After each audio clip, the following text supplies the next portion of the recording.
अस्सलामुअलैकुम नाज़रीन। 7 मुहर्रमुल हराम है, 17 अगस्त है। उधर उत्तर प्रदेश के अलीगढ़ से यह ख़बर आ रही है कि अब अलीगढ़ को बाकायदा तरीके से हरीगढ़ बनाने की तैयारी हो चुकी है।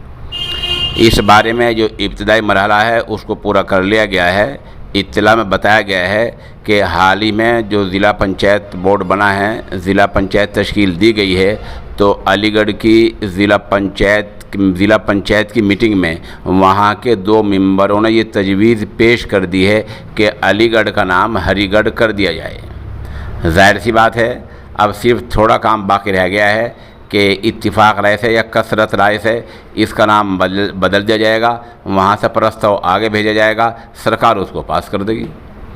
और ये कोई बैद भी नहीं है, क्योंकि इससे पहले उत्तर प्रदेश सरकार इलाहाबाद का नाम प्रयागराज कर चुकी है।